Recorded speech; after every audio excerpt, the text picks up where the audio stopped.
எனவே பேசுவோம். நம்ம எனவே பேசுவோம் சேனலுக்கு சப்ஸ்கிரைப் பண்ணி பெல் பட்டனை அழுத்தி ஆதரவு கொடுங்க. இந்த நாட்டை காப்பாத்துறதுக்கு யாருமே இல்லையா அப்படிங்கிற கேள்வி எப்ப வரும்னா, அந்த நாடு மிகப்பெரிய ஆபத்துல இருக்கும் போது வரும். யாரெல்லாம் அப்படி காப்பாத்த வருவாங்கன்னா, இந்த மண்ணின் மீதும் மக்கள் மீதும் அக்கறை இருக்கிறவங்க வருவாங்க. இப்போ ஒரு குழந்தை தண்ணிக்குள்ள விழுந்துருச்சுன்னு வைங்களேன், அவங்க அம்மா ஐயோ குழந்தை விழுந்துருச்சுன்னு கத்துவாங்க. கூட நின்னுட்டு இருந்த ஒரு 5-6 பேர் குதிப்பாங்க. ஒரு ஆள் குதிச்சாலே போதும், அந்த குழந்தைய தூக்கிட்டு வந்துடலாம். ஏன் 5-6 பேர் குதிக்கிறாங்க? எஸ், அவங்களுக்கு இருக்கிற அக்கறை. யாராவது அப்படிங்கிற கேள்வி எல்லாம் இல்லாம நான் குதிக்கிறேன், நான் காப்பாத்துறேன் அப்படின்னு குதிக்கிறாங்க. அப்படி நிறைய பேரு குதிக்க ஆரம்பிச்சுட்டாங்க. அப்படி தமிழ்நாட்டுல நிறைய பேரு குதிக்க ஆரம்பிச்சுட்டாங்க. அப்படி எந்த குழந்தை தண்ணிக்குள்ள விழுந்துச்சுன்னு கேக்குறீங்களா? சந்தேகமே வேண்டாங்க, தற்குறிக தான். எங்க தெரியுமா போய் விழுந்தாங்க? மாற்றம் வேணும் அப்படிங்கிற கடலுக்குள்ளதான். அந்த கடல் எப்படிப்பட்ட மாற்றத்தை கொடுக்கும் தெரியுமா? இந்த வீடியோ பாத்துருங்க.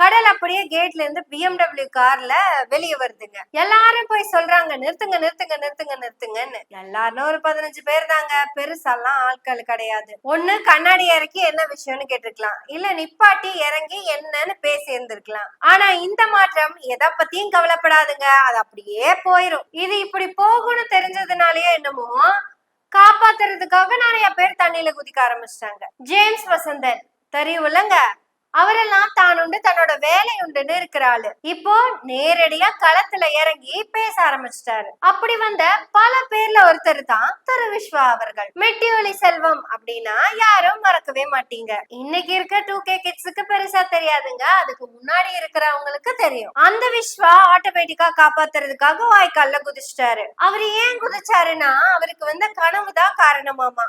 நேற்று ராத்திரி தூங்கும் போது ஒரு குட்டி கனவு. ஒரு தீபாவளி டைமு தமிழ்நாட்டில் ஒரு 4 படம் ரிலீஸ் ஆகுது.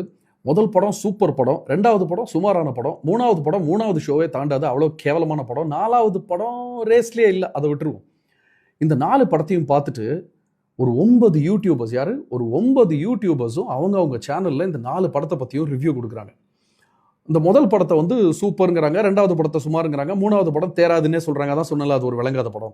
4 படமுமே 4ஆம் தேதி ரிலீஸ் ஆக போகுதாமா. அதாவது நாளைக்கு 4 மேலதான் ரிலீஸ் ஆகுது. 4மே ஜெயிக்குமான்னு கேட்டா இல்ல, 1தான் ஜெயிக்கும். எது அந்த 1 அப்படிங்கிறப்பதான் அவரோட கனவு நமக்கு சொல்லுது. ஃபர்ஸ்ட் இருக்கிற 1, 2 பத்தி பெருசா பேச வேண்டியது இல்லையாமா. 4வது இருக்குல்லங்க, அது ஜெயிக்கிறத பத்தி ஒரு நாளும் யோசிக்காது. அதோட பிளானே வேறங்க, அது மட்டும் ஜெயிக்கிறது அதோட பிளான். கூட இருக்கிற ஒருத்தங்களும், அதாவது இவரை நம்பி நிக்கிற யாருக்கும் டெபாசிட் கூட கிடைச்சிடக்கூடாது.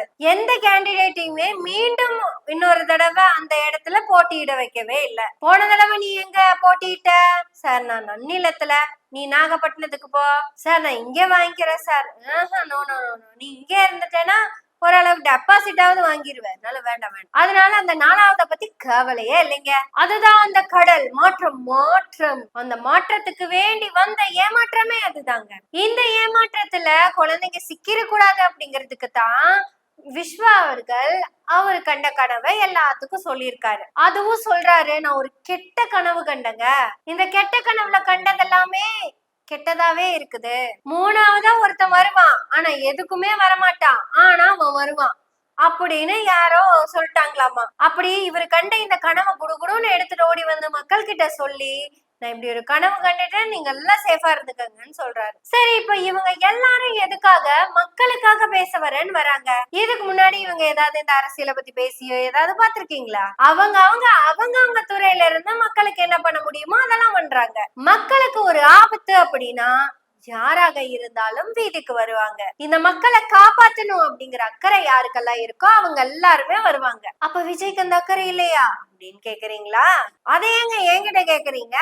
அதான் விஜய்க்கே இல்லைன்னு நல்லாவே தெரியுமே. அப்படி அக்கறை இருந்திருந்தா இந்த 2.5 வருஷத்துல கண்டிப்பா ஒரு தடவையாவது சொல்லி இருந்திருக்கணும், நீங்க யாரும் வராதீங்க, வெயில்ல வராதீங்க, தண்ணி குடிக்காம வராதீங்க, எல்லாத்தையும் நான் வந்து பாக்குறேன்னு. ஓட்டு போடுற அன்னைக்கு மட்டும்தான் தமிழ்நாட்டுல டிராபிக் இருக்கு அப்படிங்கிற அக்கறையே அவருக்கு வந்திருக்குது. இவரு போறப்ப ஹைவேஸ்ல ஆப்போசிட்ல கூட யாரும் போக முடியாதுங்க. அப்போல்லாம் இவரு சொன்னதே கிடையாதுங்க. நீங்க இப்படி ரோட்ல எல்லாம் வந்து நிக்காதீங்க, டிராபிக் ஆகுது, நம்ம டிராபிக் ரூல்ஸ மதிக்கணும், நீங்க எல்லாரும் நான் போற அந்த இடத்துக்கு வாங்க, எல்லாத்தையும் அங்க சந்திக்கிறேன் அப்படின்னா அங்க அப்பெல்லாம் சொல்ல மாட்டார். வண்டிக்கு பின்னாடி 2 வீலர்ல கூடவே வர ஒருத்தன் கூட ஹெல்மெட் போட்டது கிடையாது. அதுவும் 3 பேர் 4 பேருன்னு ஒரு வண்டியில வருவாங்க. டிராபிக் ரூல்ஸ மதிக்கவே மாட்டாங்க. வரிசையா பொத்துன்னு கீழே விழுந்துகிட்டே இருப்பாங்க. இவரு கண்டுக்கவே மாட்டாரு, முன்னாடி போய்கிட்டே இருப்பாரு. ஒரு தடவை கூட சொன்னதே கிடையாது திருப்பியும் இந்த மாதிரி வண்டி பின்னாடியே வராதீங்க, இந்த மாதிரியான ஆபத்தான டிரைவ் பண்ணாதீங்க அப்படின்னு அவரு ஒரு வார்த்தை கூட சொல்லாம இந்த மக்களை சாகடிக்க வந்ததுனாலதான் விஸ்வால இருந்து ஜேம்ஸ் வசந்த்ல இருந்து மனநல மருத்துவர்கள், ஆசிரியர்கள் எல்லாருமே, அவ்வளவு ஏன் ரிட்டையர்டு ஜட்ஜே வேதிக்கு வந்துட்டாருங்க. வந்து பதற ஆரம்பிச்சுட்டாருங்க. ஐயோ நம்ம மக்களை காப்பாத்துங்கன்னு. குழந்தைகளை விஜய் கிட்ட இருந்து காப்பாத்துங்க, குழந்தைங்க கிட்ட இருந்து உங்க அப்பா அம்மாவை காப்பாத்திக்கங்க, இது ரெண்டுக்கும் நடுவுல உங்களை நீங்களே காப்பாத்திக்கங்க. உங்க பொண்டாட்டி குடுக்கற பாயாசத்தை செக் பண்ணாம குடிச்சிடாதீங்க. விஜய் ஜெயிக்கலைனா யாரும் ஒரு வாரத்துக்கு வீட்டுல சாப்பிடாதீங்க. எத்தனை விதமான அறிவுரைகள் பாத்துக்கங்க. குழந்தைங்க இருக்கிற வீட்டுல உயிருக்கு ஆபத்து விளைவிக்க கூடிய எந்த ஒரு பொருளையும் முன்னாடி வச்சிடாதீங்க. ஒரு எலெக்ஷன்ங்க, ஜஸ்ட் ஒரு எலெக்ஷன், அவ்வளவுதான். தமிழ்நாட்டுல இது ஏதோ இப்பதான் ஃபர்ஸ்ட் டைம் எலெக்ஷன் நடக்க போற மாதிரி எல்லாம் பண்ணிட்டு இருக்கீங்க. கிட்டத்தட்ட பார்க்க போனா இது 17வது எலெக்ஷன். முதல் எலெக்ஷன்ல ஓட்டு போட்ட யாருமே இப்ப கிடையாது. இதுக்கு மேல தேர்தல் நடக்காம போக போறதும் கிடையாது. இப்படி 5 வருஷத்துக்குள்ள 3 தடவை நடக்கிற எலெக்ஷனை ஏதோ தடவை நடக்கிற மாதிரியே கற்பனை பண்ணிக்கிட்டு ஒரு விளங்காதவன், வீணா போனவன், 10 பைசாக்கு பிரயோஜனம் இல்லாதவன், இது மக்களுக்கு அடுத்தது தன்னுடைய ரசிகர்களுக்கே 5 பைசாக்கு பிரயோஜனம் இல்லாதவன், யாரையும் மனுஷனா கூட மதிக்க தெரியாத ஒரு ஜடம், சொந்த கட்சியில இருக்கிற புள்ள காரை நிறுத்துங்கன்னு சொன்னதுக்கு நிறுத்தாம ஏத்திட்டு போனவன் ஒரு ஜடம். இந்த மாதிரி ஒரு ஆள்கிட்ட இருந்து இந்த மக்களையும் குழந்தைங்களையும் இந்த நாட்டையும் காப்பாத்துங்க அப்படிங்கிறதுக்காக தான் மக்கள் மேல அக்கறை இருக்கிற ஒவ்வொருத்தங்களும் வீதியில இறங்கியிருக்காங்க. விஸ்வா சிறப்பான வீடியோக்கள் நிறைய போட்டிருக்காரு. தேவைப்படும் போதெல்லாம் அரசியலும் பேசியிருக்காரு, சிறப்பா இருக்கும். அவரு கண்ட கனவை, அதாவது கெட்ட கனவை ரொம்ப அழகா எக்ஸ்பிளைனும் பண்ணியிருக்காரு. அந்த 3ஆவதா வர தரித்திரம் முடிச்சவன் சரித்திரம் படிக்க போறானாமா அப்படின்னு சொல்லிட்டுதான் இந்த தற்குறிகள்லாம் ஆச்சரியக்குறியா மாறுறதுக்காக சொல்லிட்டு தெரியுதுங்க. ஒரு கோயில்ல போய், ஒரு சர்ச்சில் போய் ஒரு கட்சி சார்பான வார்த்தைகளை சொல்லக்கூடாது, கத்தக்கூடாது அப்படிங்கறது கூட தெரியாத தற்குறிகளா இருக்காங்க. இந்த தற்குறிகள்லாம் இப்படி பண்றதுக்கு காரணம் யாரு தெரியுமா? இந்த தற்குறிகளோட தலைவர் தற்குறி இருக்கான்ல, அந்த தம்பி திருச்சிக்கு போய் ஒரு சர்ச்சுக்குள்ள கட்சி கொடியோட முட்டிங்கள் போட நடந்து போனா. அப்படி கடவுளவே கன்ஃபியூஸ் பண்ண அந்த தம்பி தான் திரு விஜய். அவருக்கு என்னங்க, அவரு திரு விஜயாவும் இருப்பாரு, திரு விஜயாவும் இருப்பாரு. ஆனா அங்க கத்திக்கிட்டு இருக்கிற தற்குறிக்க தான் திருன்னு முழிச்சுக்கிட்டு இருக்காங்க. இதுங்கெல்லாம் எதுக்கு வேளாங்கண்ணி வந்தாங்க அப்படிங்கறத மாதாவே ஒரு தடவை பார்த்து சங்கடப்பட்டுட்டாங்க. இது வரைக்கும் பப்ளிக் ப்ராப்பர்ட்டிஸ அபியூஸ் பண்ணிக்கிட்டு இருந்த இந்த கூட்டங்கள் இப்போ ரிலிஜியன் சார்ந்த ப்ராப்பர்ட்டிஸையும் அபியூஸ் பண்ண ஆரம்பிச்சுட்டாங்க.